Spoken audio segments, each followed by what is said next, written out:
Bueno, acá estamos visitando a los muchachos de Malvinas Siempre, unos amigos que siempre colaboran con el programa. Me llevo a la mejor picha malvinera, estamos, bueno, mejor dicho, están cumpliendo unos 10 años y podemos encontrarlos en el barrio de Floresta, en la calle Joaquín B. González 974 y también por las redes sociales, en Instagram como malvinas.siempre y en Facebook como Malvinas Siempre. Así que como siempre te digo, gracias. Gracias, Mati. Gracias. Saludos a la audiencia. Vengan todos, Malvinas Siempre, la mejor ropa marinera. Bueno, queridos amigos, en un nuevo programa de Malvinas y sus protagonistas, en esta ocasión tengo el placer de entrevistar al prefecto mayor, retirado, veterano de guerra de Malvinas, Luis Berta. ¿Cómo estás, Luis? Hola, buenas noches. Muy bien, Matías. Muchas gracias por esta invitación y bueno, siempre hablar de Malvinas es movilizante y bueno, después, y sobre todo después de 40 años, 41 ya, que se Ujú. cumplieron de aquella gesta. La verdad que el agradecido soy yo y va a ser un placer poder compartir esta charla con vos. Y como siempre voy arrancando las entrevistas, te pregunto, ¿en dónde naciste y cómo te nació esta vocación de entrar en la prefectura?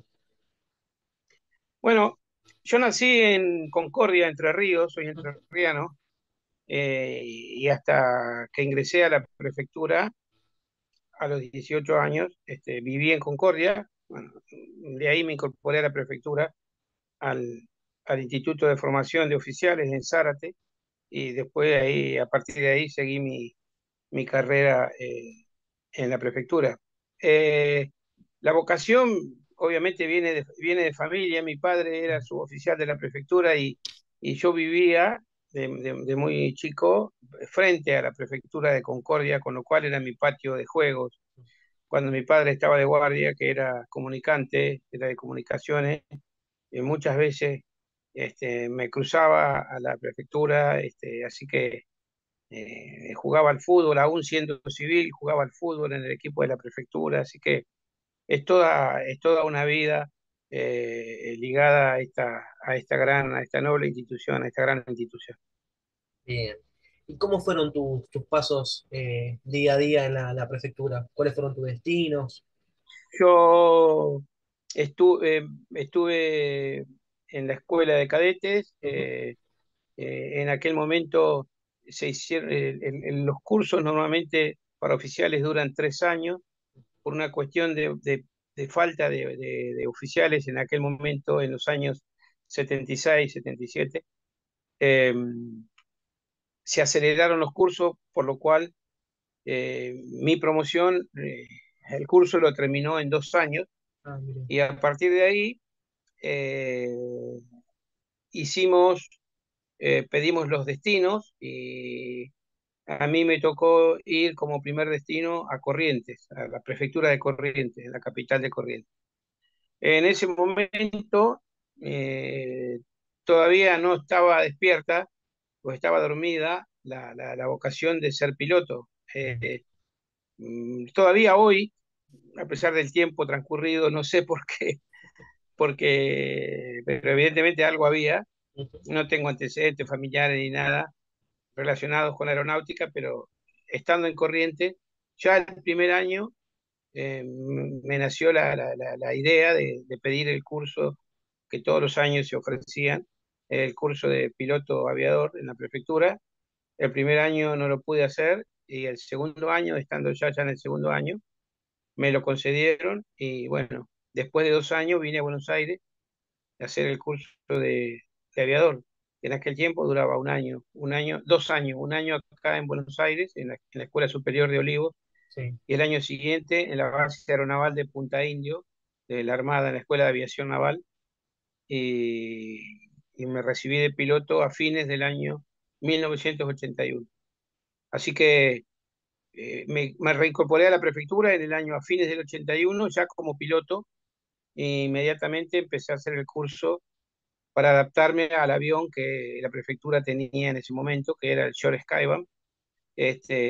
Y bueno, hice el curso, eh, y el destino me iba a premiar con la posibilidad, unos meses después, de estar volando a Malvinas, ¿no? Bien. Tengo una pregunta, ya que nombraste la base aeronaval Punta Indio. Puede ser que por ese entonces la prefectura era parte de la Armada, ¿no? Correcto, la prefectura era parte del comando en jefe de la Armada en aquel tiempo, y lo fue hasta el año 1984, creo que fue, que bueno, después del advenimiento de la democracia, con la llegada al gobierno del doctor Alfonsín como presidente, al poco tiempo la prefectura dejó de pertenecer a la Armada y, si mal no recuerdo, en ese momento pasamos a depender del Ministerio de Defensa en aquel momento. Bien. Mencionaste el avión Short Skyline. Para el que nos esté escuchando, ¿cómo lo puedes describir ese tipo de aeronave? Un avión excepcional, un avión excepcional, este, realmente de características muy particulares, un avión B-STOL, o sea, eh, la sigla quería decir eh, very short, muy corto despegue y aterrizaje. Ujú, Un avión que operaba en pistas no preparadas, con un robusto tren de aterrizaje fijo, un avión de origen irlandés, se fabricaba en Belfast, sí, Irlanda del Norte, y realmente que a la prefectura le dio un resultado excelente porque por la geografía de la prefectura muchas veces le tocaba operar en destacamentos y ese tipo de cosas en pistas no preparadas. La prefectura compró en el año 71, 1971, compró 5 aviones de ese tipo que estaban configurados de distintas formas. Se podía ponerle camillas, llevaba creo que hasta 12 camillas y un equipo médico y se transformaba en sanitario. sí. El avión se lo sacaban todo lo que tenía dentro, asientos, todo, y era un avión carguero que cargaba, si mal no recuerdo, hasta 2.000 kilos. También se lo podía ponerle asientos y configurarlo como avión de pasajeros. Lanzador de paracaidistas, era un avión Muy muy, muy versátil. solicitado, muy querido por los paracaidistas porque tenía un portalón trasero que se abría desde adentro y permitía el arrojar paracaidistas muy, muy, era un avión ideal para eso, parecido al Hércules en ese sentido, más chico obviamente. Así que sí, sí, era un avión realmente eh, muy, muy, muy bueno. Cada avión está hecho para determinado fin y Claro. para el fin que había sido fabricado era excelente. Estos 5 aviones nuevos, estos 5 aviones que se compraron, ¿eran 0 kilómetros nuevos? Sí, sí, sí, Ah, sí, eran nuevos. Eran nuevos cuando se compraron, eran nuevos. ¿en qué año me dijiste? Sí, sí. 1971. Ah, bien. Tengo otra pregunta. Dentro de la prefectura, entonces ustedes tienen un departamento de aviación, ¿se llama así? Ahora se llama Servicio de Aviación. Ah, A través del tiempo tuvo distintos nombres que fueron variando acorde a la jerarquía que le dieron al lugar. Fue División Aviación en un momento cuando éramos muy pequeños, después fuimos Departamento Aviación y hoy es uno de los servicios de la prefectura, como el servicio de salvamento y buceo, ah, el servicio de patrullaje, o sea, de los barcos que tiene la prefectura, y la parte de aviación de la prefectura que ha tomado una dimensión totalmente distinta, ¿no? Con más de 15 aeronaves en servicio y de distintos tipos de helicópteros, distintos tipos de aviones y, y una escuela de vuelo, una escuela de formación de pilotos y mecánicos para las fuerzas de seguridad. En esa escuela de la que soy instructor de una materia, ujú. se forman pilotos y mecánicos de la Prefectura Naval Argentina, de la Gendarmería Nacional, de la Policía Federal y también de algunos becados de otras instituciones, como por ejemplo en este momento tenemos un piloto de la Policía de Salta formando como piloto helicópterista. cómo creció a lo largo del tiempo. Y sí, sí, exactamente. Bien. Como te había dicho, Matías, en Ujú. aquel tiempo yo me formé como piloto, nos formábamos como piloto en la Armada, en la Escuela de Aviación Naval. Posteriormente fueron cambiando esos lugares y nos formamos algunas promociones en la Escuela de Aviación Militar de la Fuerza Aérea en Córdoba. En Córdoba. Y después, por cuestiones de distinto tipo, presupuestarias, y etcétera, etcétera, la prefectura decidió crear su propia escuela porque nos costaba mucho encontrar un lugar donde formar los pilotos. Así que en el año 89-90 formó su propio lugar de, de formación de pilotos y mecánicos, creando el Centro de Extensión Profesional Aeronáutico, que está ahí en San Fernando, donde está el servicio de aviación, y bueno, tiene distintos aulas para los distintos cursos, tiene helicópteros de entrenamiento para alumnos, aviones de entrenamiento Piper para alumnos, los helicópteros son Schweitzer, y bueno, y todo un staff de profesores, instructores de vuelo, y que salen con habilitación ANAC, o sea, estamos totalmente integrados a la Administración Nacional de Aviación Civil, y todos los pilotos y mecánicos que se reciben en el instituto salen con la habilitación correspondiente de la ANAC. Muy bien. Bueno, una buena explicación. Volviendo a lo que fue el 82, a vos el 2 de abril, ¿dónde te toma? ¿Dónde te sorprende? El 2 de abril me, sorprende, están de guardia en el servicio de aviación en ese momento. Teníamos la parte administrativa en el puerto de Buenos Aires, en la Dársena D, y los aviones los teníamos estacionados en un pequeño galpón, no sé, ni siquiera era un hangar, en el aeroparque Jorge Newbery, ahí sobre las vías del tren Belgrano. Ujú. Bueno, ahí teníamos el avión. Y los helicópteros estaban en un helipuerto, el mismo helipuerto que posee la prefectura ahora en la Dársena F. Y ahí me sorprende el 2 de abril, como a todos, con la novedad o la gran noticia de que la Argentina había recuperado las Islas Malvinas para, para nuestro país, ¿no? En ese entonces, ¿qué grado tenías? Yo era oficial auxiliar, tenía el segundo grado de la carrera de oficiales. El primer grado es oficial ayudante y el segundo era oficial auxiliar. Yo era oficial auxiliar en ese momento y tenía 24 años recién cumplidos, los había cumplido en febrero. Este, También me había casado en febrero, así que fue un año, el año 1982 Movido. fue un año sumamente movilizante, sumamente movilizante. Entiendo. Y dentro del servicio de aviación, vos específicamente qué papel cumplías. En aquel momento Sí. era copiloto de aviones Skyban. Ah, Cuando empezó el conflicto, eh, eh, eh, era copiloto.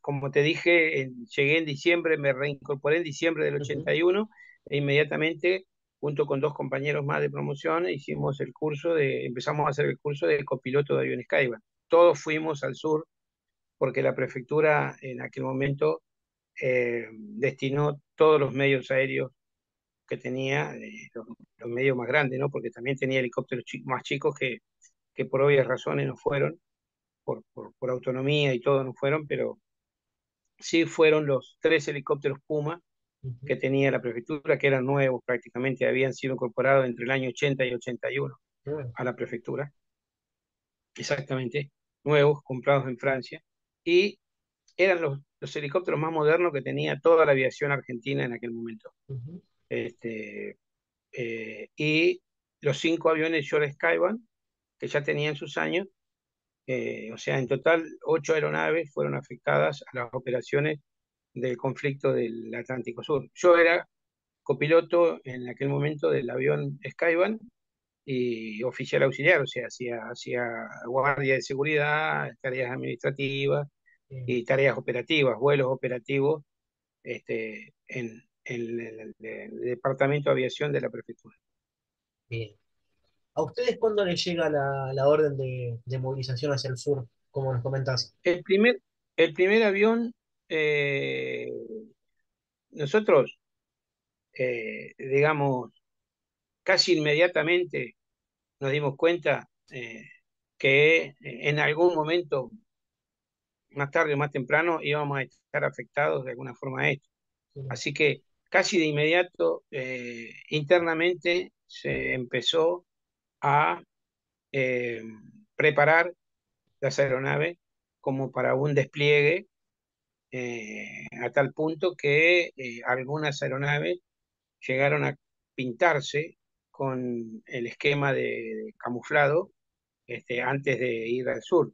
Eh, Se pintaron en los talleres ahí navales de Ezeiza, se llegaron a pintar camuflado porque el esquema de pintura que tenían los, los aviones eran de color blanco, o sea, era un color ah, que no era para volar en un claro, conflicto. Así que casi de inmediato. El primer avión creo que salió el 8 de abril, partió el primer avión de la prefectura sí. hacia el sur.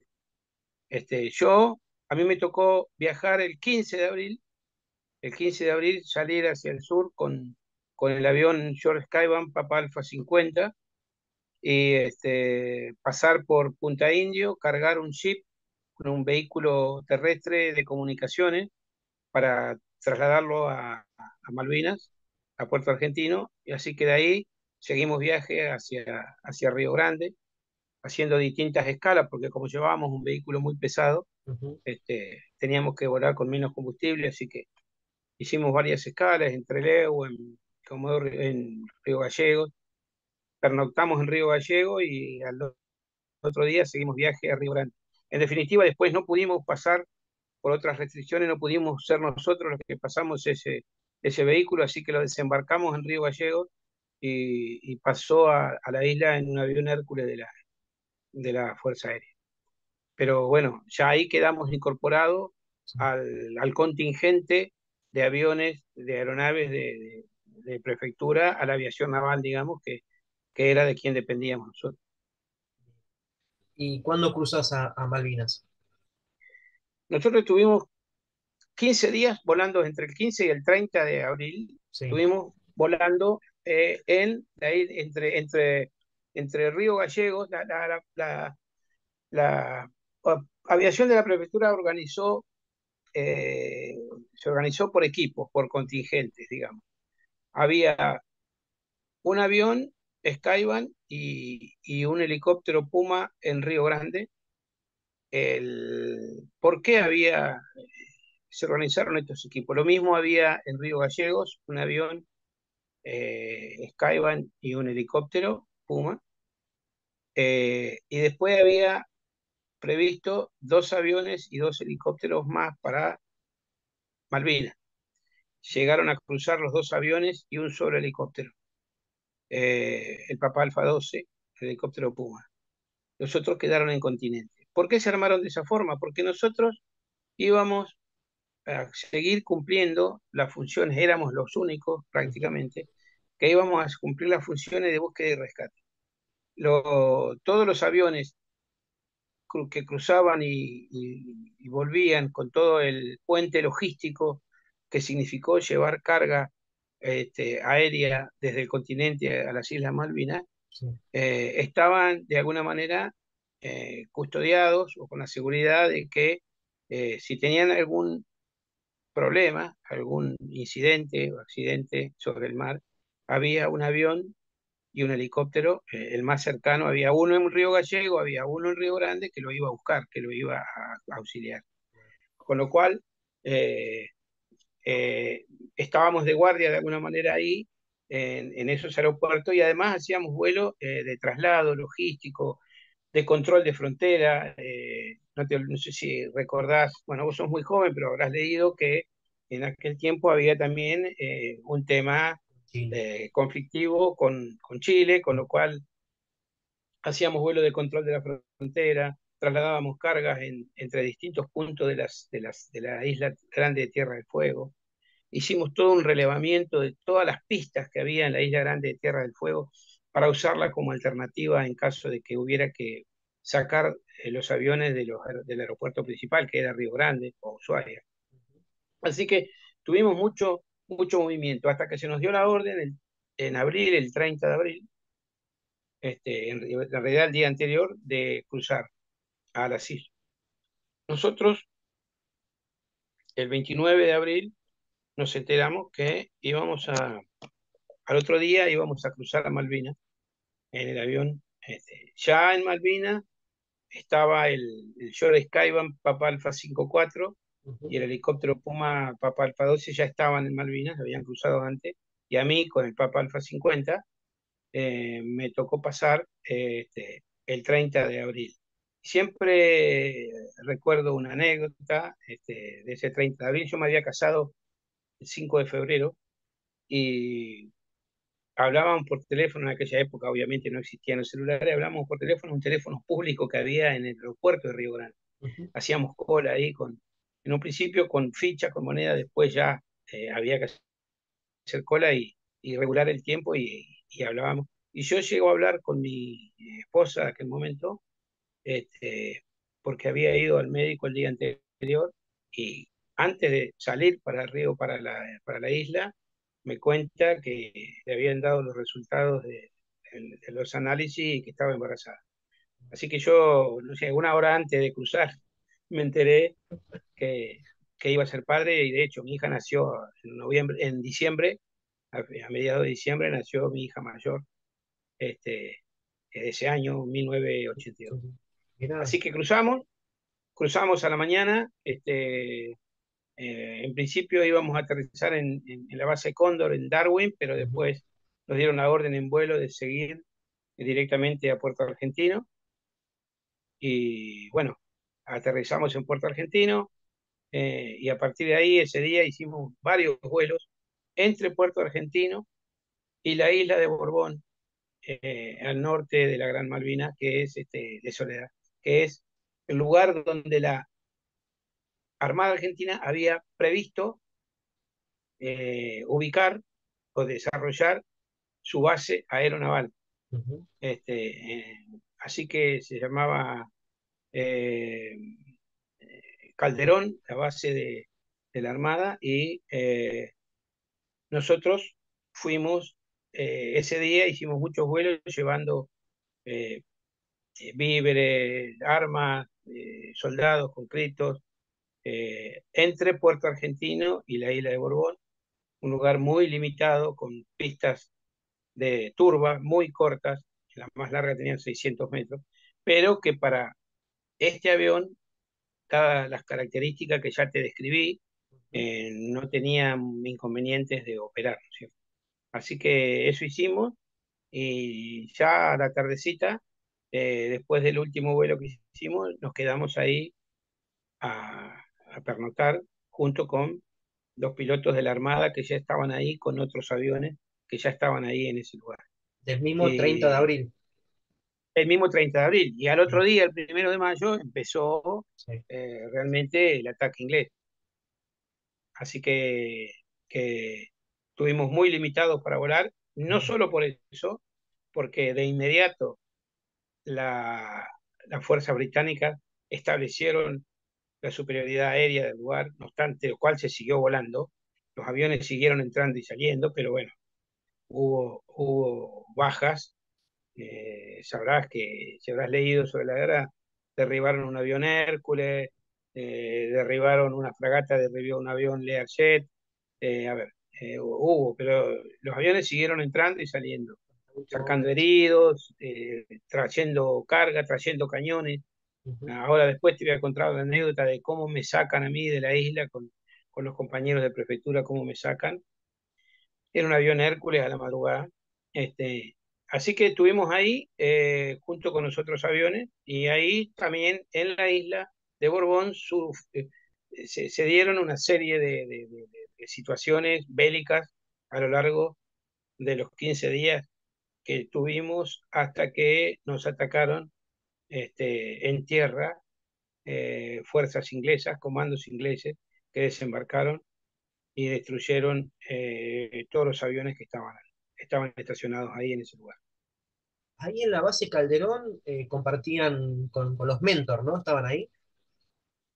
Casualmente, Ah, sí. Los Mentor T-34 Charlie ajá. eran aviones de escuela, eran los aviones en los que yo había hecho el curso el año anterior, Eso quería eran aviones de preguntarte, escuela, si justamente eran eso. exactamente, Ah, totalmente. Con lo cual yo me encontré en ese lugar con mis instructores del año mira, anterior, y con los aviones que había volado hasta diciembre del año anterior. mira. Así que no fue para nada traumático el volver a encontrarnos y el volver a vernos, ¿no es cierto?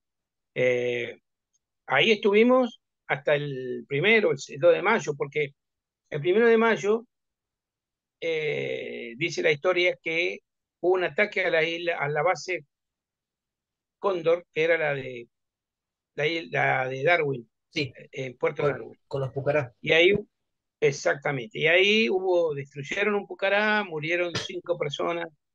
eh, Se llegó a la conclusión que era un lugar bastante inseguro, muy abierto, indefendible, con lo cual trasladaron o ordenaron la salida de los aviones Pucará de ahí hacia la isla de Borbón. Era un salto, era cruzar el estrecho de San Carlos, era un vuelo de 8 minutos, 10 minutos. Así que cruzaron y ya el 2 de mayo no solo estábamos los pilotos de prefectura, los dos pilotos y el mecánico de prefectura y todos los pilotos y mecánicos de la Armada, sino también los pilotos y mecánicos de la Fuerza Aérea con los Pucará.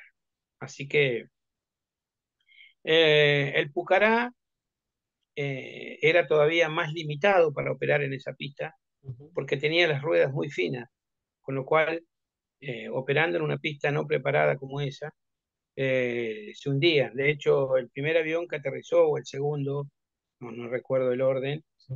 se hunde la rueda de nariz y se pliega la rueda de nariz en el aterrizaje y daña las dos hélices, y ese avión queda inutilizado de entrada, digamos, queda inutilizado. Era muy difícil. Y el clima nos ayudó porque prácticamente llovía todos los días y eso ablandaba mucho más el piso del lugar, ¿no? El lugar era un establecimiento ganadero, cría, criaban ovejas, Ujú. estaba compuesto por alrededor de 20, 30 casas de los que vivían ahí a cargo de un capataz con su familia. Nosotros paramos en una escuela, lo que era la escuela de la estancia, Ujú. donde daban clase a los chicos, venía una maestra de Inglaterra, 9 meses al año, Sí. y ahí en ese lugar nosotros estuvimos alojándonos el tiempo que estuvimos ahí, por lo menos los oficiales, los pilotos y los técnicos, vivíamos ahí un poco apretados, pero era una escuela que tenía de todo, era increíble, pero tenía todo el material, tenían hasta proyector de Super 8, películas, o en inglés obviamente, bibliografía, libros.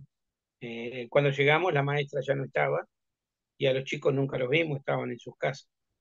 Este, No tuvieron mucho pero contacto sí, entonces con los isleños.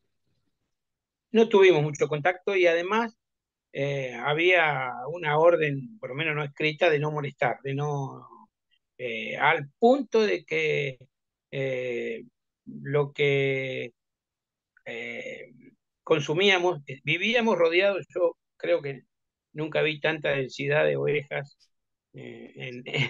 como en Malvinas en aquella época cuando volábamos. Y sin embargo, estando ahí 15 días, creo que una sola vez comimos cordero y había que comprárselo, no se lo podíamos confiscar, digamos. Hubo que comprar el cordero para, Para para consumo. consumir. Para consumir. La tripulación del Papa Cosas Alfa, de la historia. sí. La tripulación del Papa Alfa 50, ¿cómo estaba conformada? Estaba conformada por el prefecto, en aquel momento, te hablo de la jerarquía Ujú. de aquel momento, el Sí. prefecto Pedro Ernesto Gómez, que era el más antiguo, el oficial más antiguo de todo el contingente de prefectura. De los 146 hombres, creo, que cruzaron de distintas extracciones, porque Ujú, hubo pilotos, mecánicos, navegantes, maquinistas e inclusive personal de tierra que cruzaron para formar lo que fue, por lo menos por poco tiempo, pero así fue, e inclusive hay antecedentes de despacho de buques y todo, un contingente de la agrupación Albatros que fueron a formar la prefectura de Malvinas, y llegaron a establecer un lugar, izar un pabellón argentino y habilitar la prefectura y un libro de guardia y un libro de despacho. Llegaron a despachar buques. O sea, de todo ese contingente, el comandante con el que yo volé era el más antiguo de todos. Inclusive era más antiguo que todos los oficiales de la Armada que estaban ahí. Ese hombre fue muchos años después jefe de aviación, fue el que creó la escuela a la que te hice referencia hoy ujú. y llegó al grado de prefecto general. Hoy está retirado, pero seguimos teniendo contacto frecuente. Y el Bien. mecánico que nos acompañaba era el ayudante en aquel tiempo, ayudante de tercera, Sergio Villalba, un misionero que ahora vive en Iguazú, Ajá. muy activo con la causa Malvinas, muy activo, es el presidente de la agrupación en Puerto Iguazú, con el que también tenemos mucho contacto. Bien, o sea, se mantiene la tripulación desde 41 años. Así es. Hemos pasado por momentos muy largos de silencio. Ujú, Yo te diría que es una cosa común. En el libro que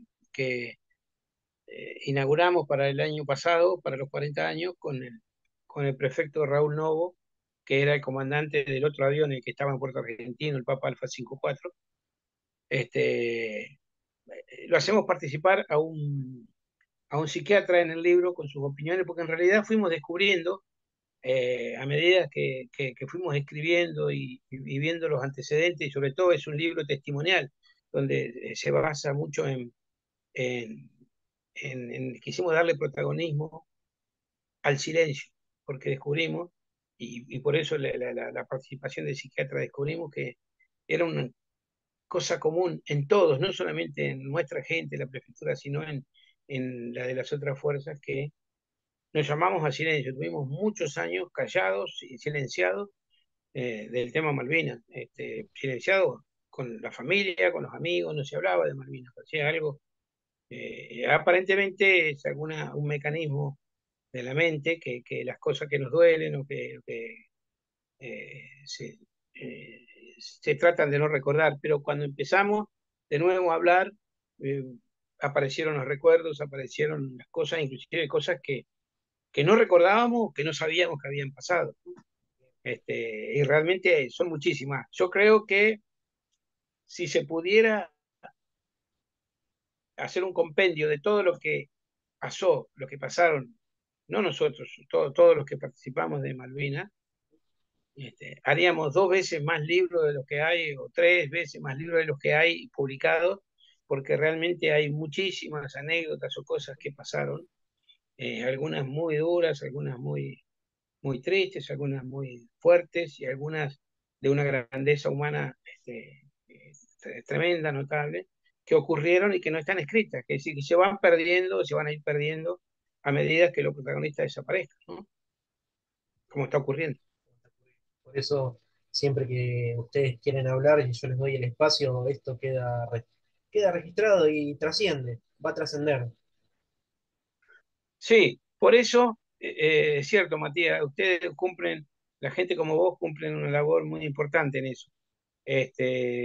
Porque en definitiva uno no busca más que la causa Malvinas no muera. Los que tuvimos que participar este, circunstancialmente, que ninguno buscó eso. Obviamente que hubo gente que quiso participar voluntariamente, sí, pero digamos, a los que nos tocó, la historia pasó por ahí en el año 82 y nosotros estábamos ahí.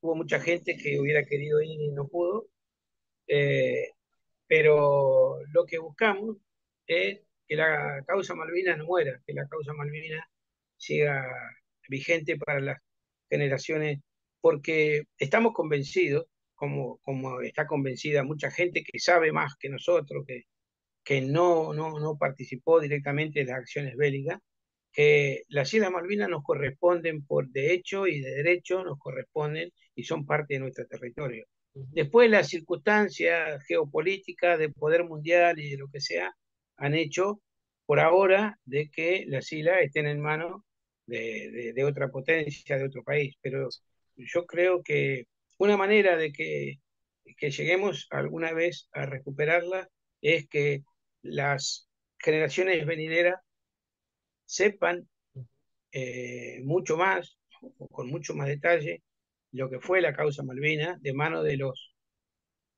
protagonistas que nos vamos a ir yendo, obviamente, y que esto no se pierda, que en el tiempo se siga replicando y se siga conociendo.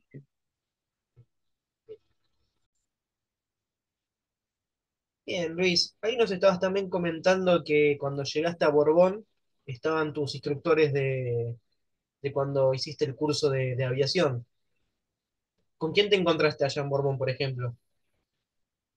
Me encontré con el teniente Marcelo Batlori, que fue mi instructor el año anterior, que fue mi instructor el que me enseñó a volar, con el teniente Mancela, eh, con el teniente Fernández Vidal, con el teniente Uberti y el teniente de navío Pereira Dosso, que era el jefe era el oficial más antiguo de la Armada y el que estaba a cargo. Eso fundamentalmente eran los 4 o 5 pilotos de la Armada que obviamente estaban destinados en Punta Indio y donde estaban los mentors y eran los que estaban ahí. Así que los conocía, salvo a Pereira Dosso, a los demás los conocía a todos y había inclusive volado con ellos en, en Punta Indio. Bien, bien. O sea, se formó un grupo con eso. También, discúlpame Matías, y Sí, también ahora lo recuerdo, también cuando cruzaron a los aviones de Fuerza Aérea, sí. me encontré con 2 pilotos, un piloto y un ingeniero aeronáutico que eran de la misma ciudad mía, de Concordia, o sea, el teniente Santini, que era ingeniero aeronáutico, y el teniente Tadeo Russo, que también era de Concordia, habíamos ido a la misma escuela, creo, y bueno, nos encontramos ahí también. Fue, fue muy, fue muy movilizante que en esas circunstancias Claro, confluyan 3 personas que eran del mismo lugar, que eran oriundas del mismo lugar, ¿no? Una casualidad, tremendo. pero así fue, así fue. Qué chico que es el mundo, una vez se pregunta. Así es, así es, así Desde, es. desde el 2 de mayo hasta el 15 de mayo, que fue lo que más adelante nos vas a comentar, el ataque del SAS. ¿Ustedes qué misiones estuvieron con el Skyban? Nosotros estuvimos siempre en operativos para salir a hacer alguna búsqueda o algo, pero siempre, digamos, dependíamos, las órdenes las daba Puerto Argentino. Nunca, siempre estuvimos con el avión cargado de combustible a full para operar y eh, por una, por una búsqueda fundamentalmente, que era nuestra función específica. Y también teníamos a bordo, que fueron un gran problema cuando el ataque, tenemos a bordo varias bengalas de iluminación, bengalas de fósforo Ujú, que servían para, en una búsqueda nocturna, iluminar una gran porción del mar. Eso se volaba a una determinada altura, ujú. se lanzaban las bengalas con paracaídas y como eran con paracaídas tenían una demora de varios minutos hasta llegar al agua, con lo cual iluminaban obviamente que hacíamos práctica con eso. Así que el avión estaba listo para hacer ese tipo de misiones y bueno, fue algo que aceleró mucho su destrucción en el ataque. Bien, bien. Entonces, en Con esos lo cual, días Matías, estuvieron... nunca llegamos a operar, más que estar a órdenes en ese tiempo. Eh, de hecho, se operó muy poco ahí. Ujú, Ahí operaron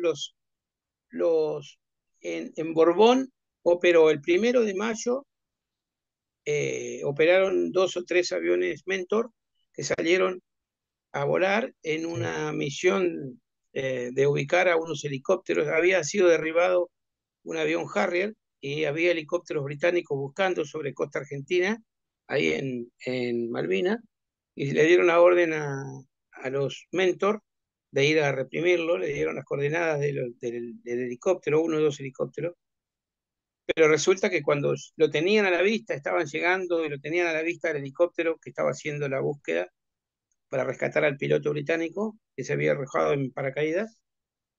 Eh, Había un pack de Harrier más arriba que estaban haciéndole la custodia del helicóptero. Con lo cual, cuando vieron a los Mentor, los atacaron. Ellos, para evadirlo, lo he hablado y lo ha descrito con mucha claridad el teniente Mancela, capitán, ahora capitán de navío retirado, Mancela, eh, que los atacaron, lanzaron todas las cargas externas, o sea, tanques, ametralladoras y tanques suplementarios que tenían, y se metieron en una nube, y de ahí pudieron evadir ilesos con algunos disparos en el avión, a los Harrier, y volver a la, a la base de Borbón. Y el día siguiente, creo que fue el 2 de mayo, el 3 de mayo, hubo en un combate aéreo, es derribado o colisiona con un avión inglés, un avión Mirage de la Fuerza Aérea, y el piloto, el teniente Perona, eh, baja en paracaídas ahí donde estábamos. Eh, eh, yo pude ver de casualidad, porque estaba ahí, el combate no se veía, fue entre las nubes, pero vimos caer el avión en la bahía, en una de las bahías, la bahía sur de la isla de Borbón, y después paracaídas, y justo en ese momento había un pack de helicópteros de ejército que estaban operando, que estaban ahí en Borbón, así que esos helicópteros fueron a buscarlo al piloto. Estuvo ahí toda una noche, con varias heridas y fracturas, y después al otro día aterrizó con mucha dificultad un avión Beechcraft B-200 de la Armada, que vino a buscarlo al, a este hombre, a este teniente de la Fuerza Aérea, ujú. y se lo llevó para atenderlo en Puerto Argentino, en Río Grande, perdón, en Río Grande. Operó con mucha dificultad, porque la pista era muy limitada, inclusive para ese avión, pero pudieron despegar, estaban livianos, pudieron despegar y llevárselo a Continente. Fue el último avión, en la época que yo estuve, fue el último avión que operó ahí antes del ataque en la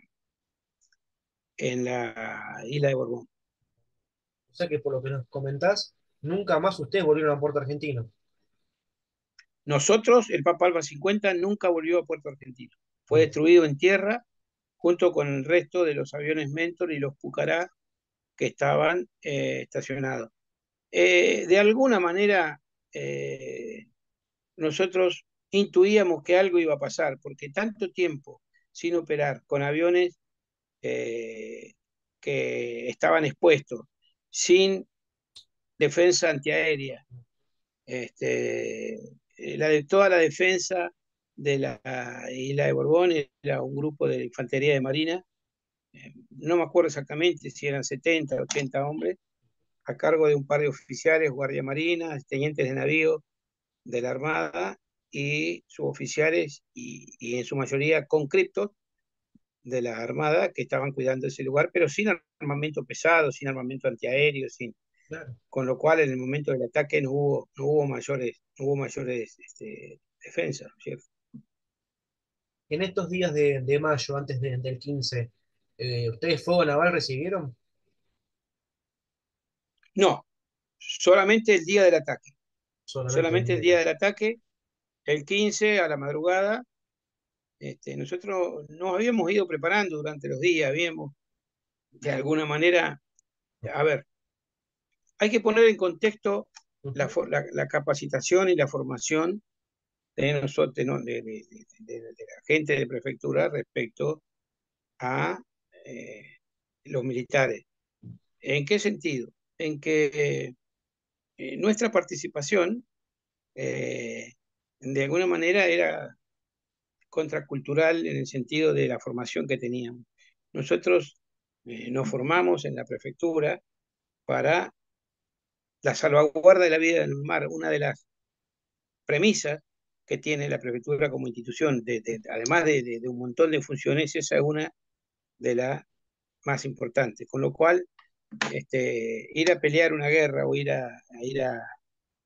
inclusive matar, si hubiera sido necesario, era un hecho bastante complicado desde varios puntos de vista, fundamentalmente desde la preparación. No nos tocó encontrarnos frente a frente con el enemigo, pero sí sufrir las consecuencias de su ataque. Nosotros nos habíamos preparado trincheras. Geográficamente, la isla de Borbón estaba compuesta por un valle donde estaban todas las casas y donde pastaban las ovejas Ujú. y donde vivía la gente. Una meseta, eh, yendo hacia el oeste, una meseta donde estaban la parte central de la isla, donde estaban las pistas de aterrizaje, y la parte oeste o noroeste es la zona montañosa, es una zona de cerros, con lo cual nosotros nos hicimos fuertes, digamos, y preparamos trincheras que se nos llenaron de agua con la lluvia después. Ahí en la zona intermedia entre la meseta, entre las pistas y el poblado, digamos, y el valle. El 15 de mayo, a la madrugada, empezamos a escuchar explosiones, salimos de nuestro alojamiento donde estábamos, normalmente dormíamos vestidos con el uniforme, con un armamento de mano que teníamos nosotros, la tripulación del avión tenía una ametralladora Halcón Sí, 9 milímetros como armamento y la pistola reglamentaria cada uno, nuestro sí. armamento reglamentario. Teníamos un uniforme patagónico, un uniforme grueso para combatir el frío. Salimos de ahí y nos encontramos con lo que yo recuerdo, el panorama que recuerdo era todas las pistas, que la veíamos en un relieve, porque nosotros estábamos debajo del nivel de las pistas, pero todas las pistas veíamos todas iluminadas con bengalas, con paracaídas que caían. Y bombardeo. Escuchábamos un cañón muy poderoso que, Sí. que yo aún hoy recuerdo el sonido, que en un principio pensábamos y veíamos aviones ardiendo, quemándose.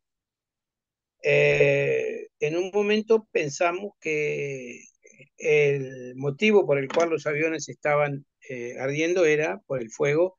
Nos dimos cuenta enseguida que era un barco el que estaba tirando y que pensamos que era realmente. Sin embargo, no, el fuego naval era de alguna manera un fuego distractivo, porque tiraban y los proyectiles del cañón caían del otro lado de la bahía, de una bahía a otra.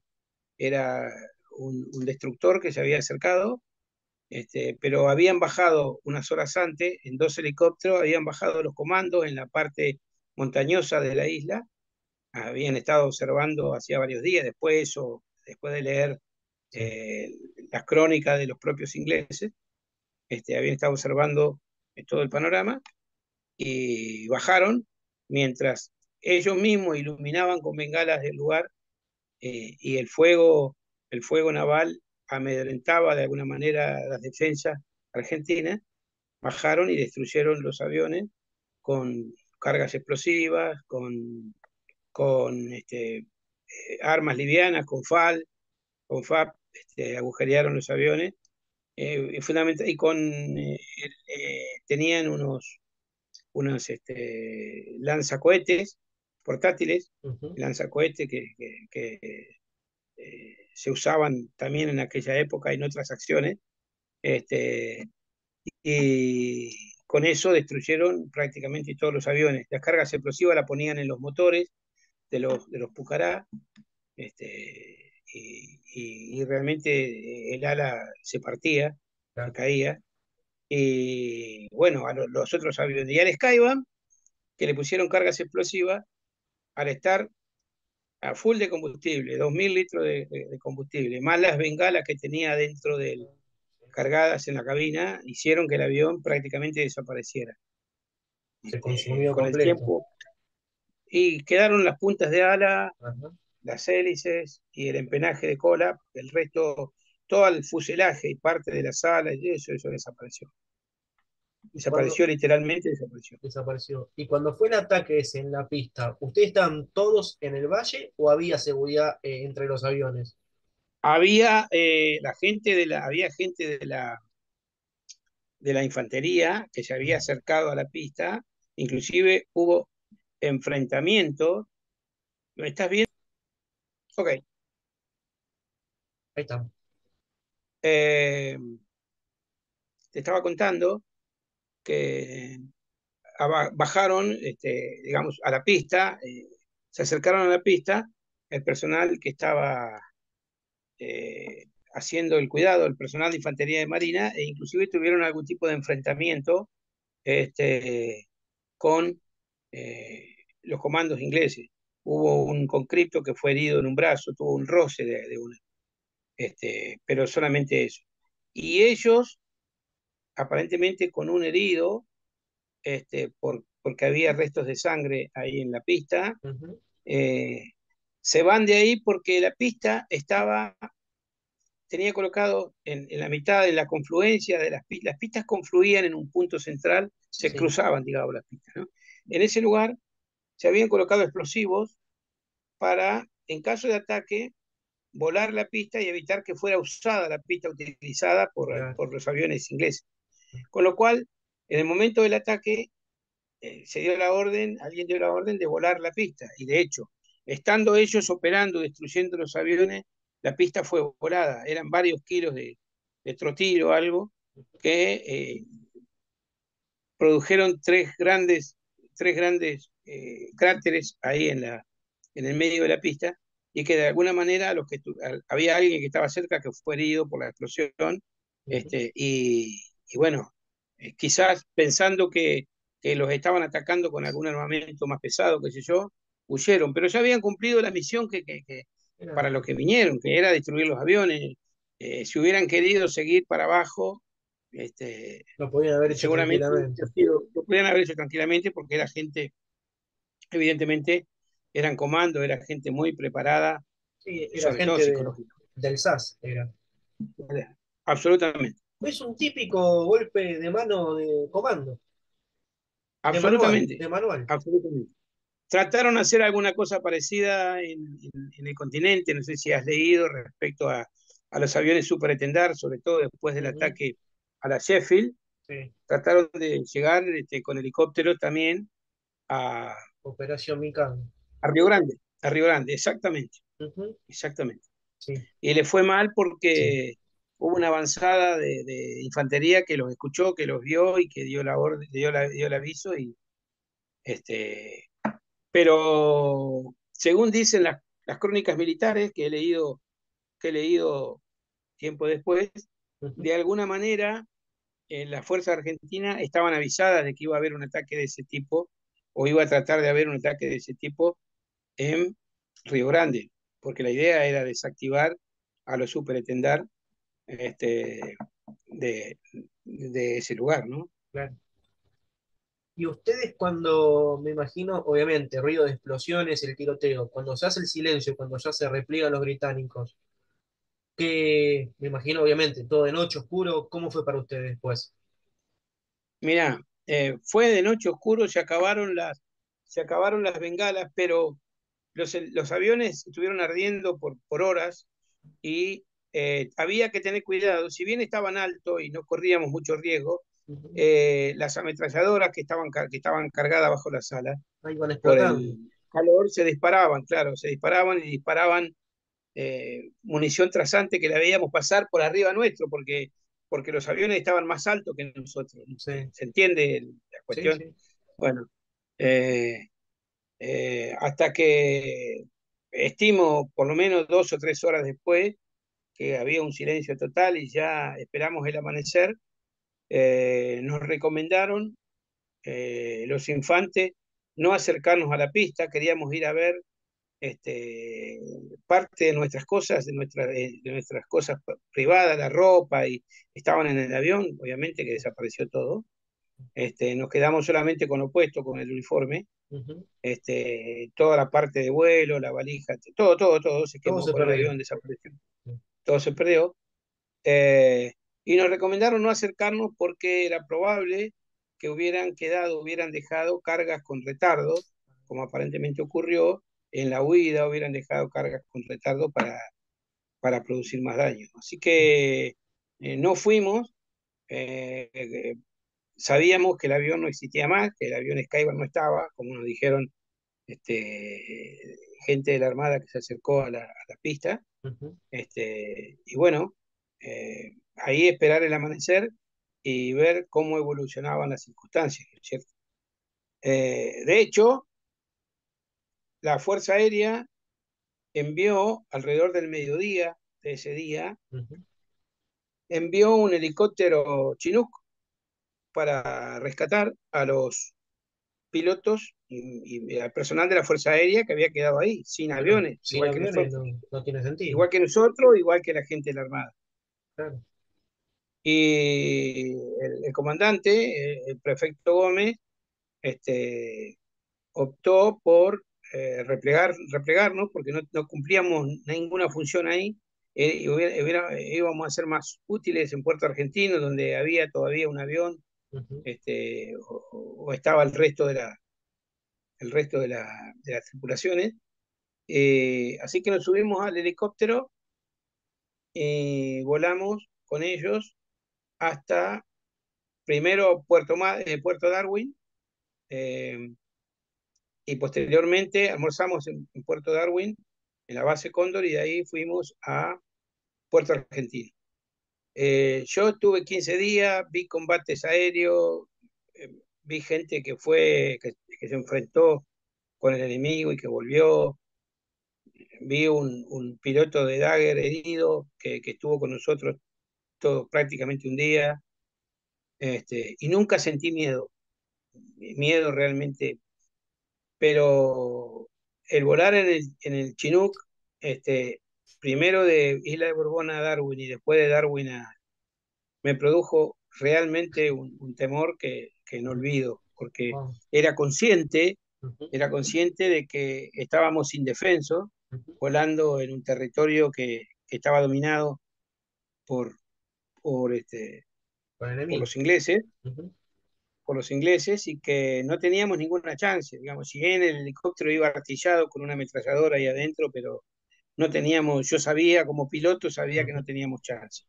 De la misma manera, lo mismo sentí cuando a la madrugada nos replegaron con un avión Hércules que había aterrizado en Puerto Argentino a dejar un cañón de 155 milímetros para la artillería del ejército, y volvió vacío, con el cual cargaron a varios heridos, este, con cripto, gente con pie de trinchera, y nosotros que no teníamos ya funciones ahí, que no teníamos aviones para volar, porque el avión de Comodoro Rivadavia nuestro también estaba accidentado, se había accidentado en un aterrizaje en el hipódromo de, de Puerto Argentino, Claro. en una alerta roja.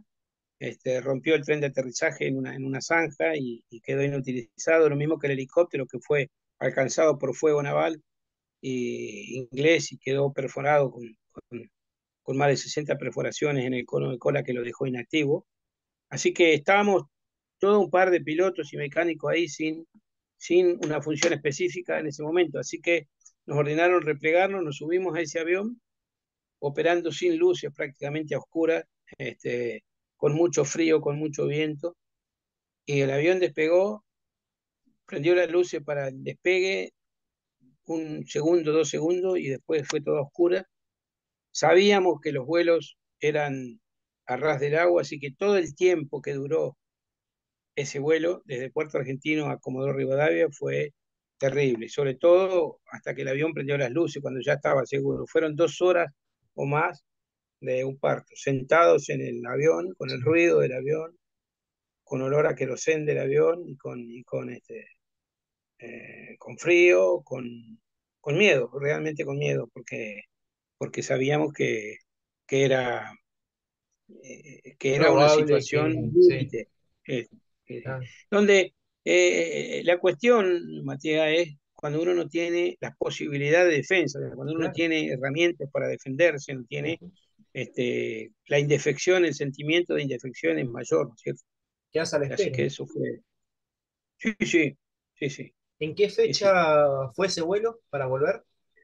A la madrugada del 16, la madrugada del 16 de abril, esa misma noche, nosotros llegamos a la tarde a Puerto Argentino, el comandante fue a una reunión con las autoridades de la Armada, una reunión para informar lo que había pasado, qué sé yo, y estábamos ya por cenar, por cenar y alojarnos en una casa donde estaban los pilotos de la Armada y de la Fuerza y de la Prefectura, Ujú.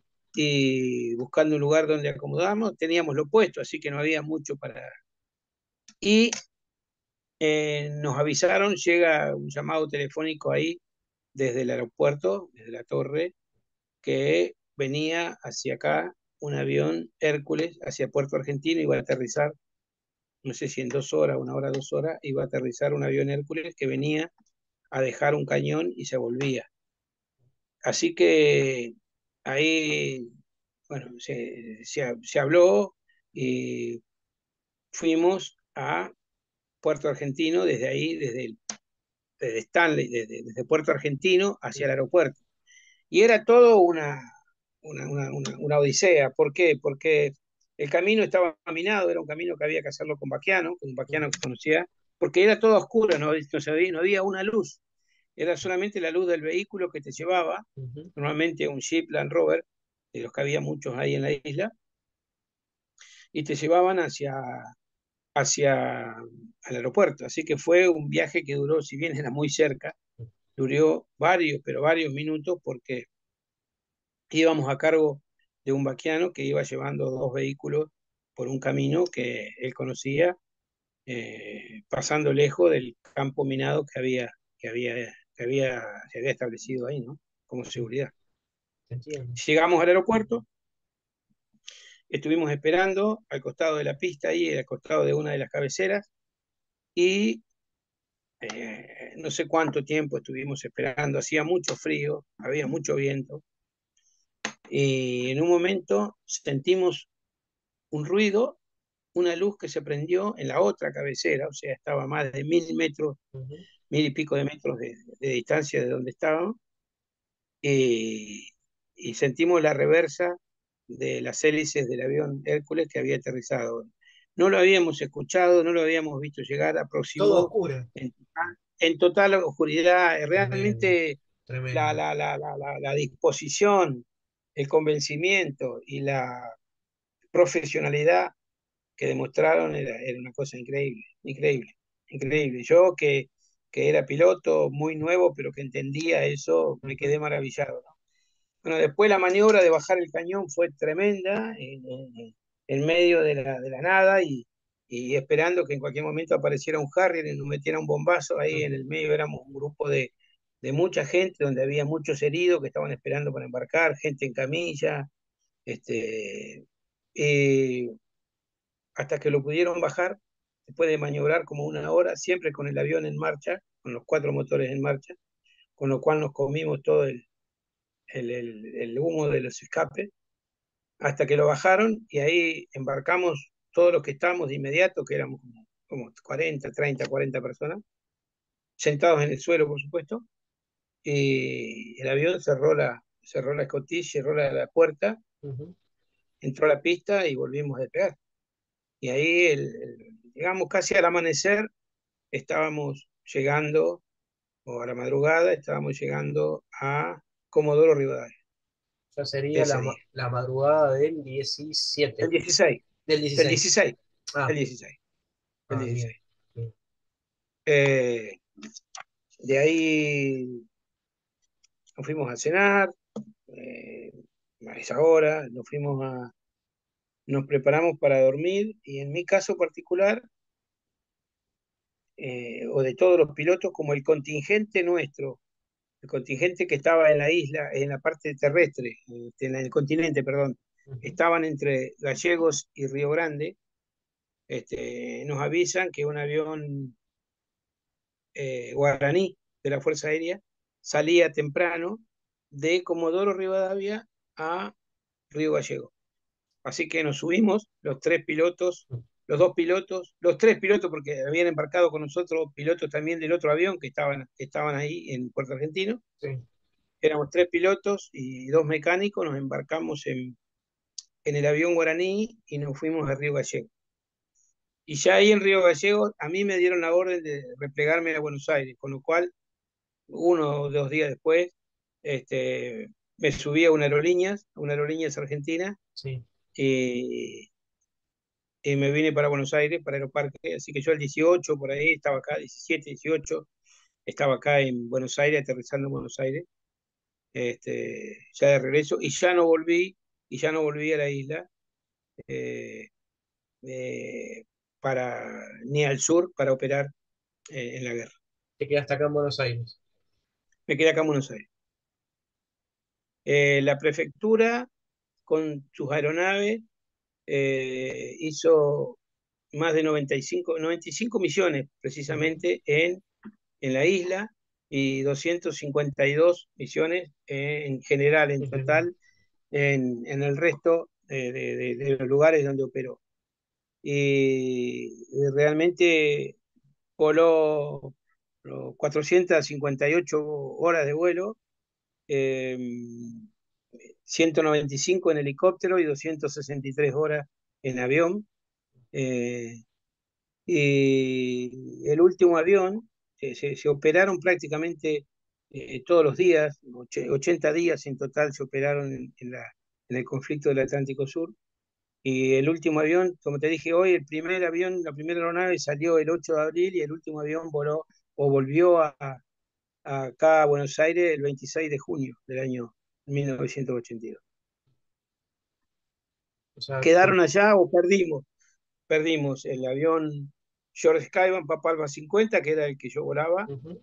el Papa Alpha 54, que quedó en Puerto Argentino y después fue destruido, y el helicóptero Papa Alpha 12, que fue reconstruido y voló hasta no hace mucho tiempo en una empresa privada en Inglaterra. Bien.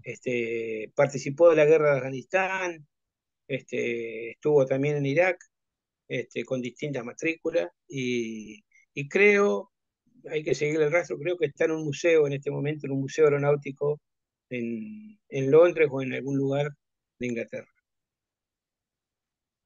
La verdad, por lo que nos contabas, Luis, la aviación de la prefectura, desde el principio hasta el final, tanto en Sí, las islas como en el continente. la aviación de la prefectura cumplió, bueno, siguió operando hasta el final de la guerra. En el Ujú. continente siguió operando Ujú. y haciendo la función.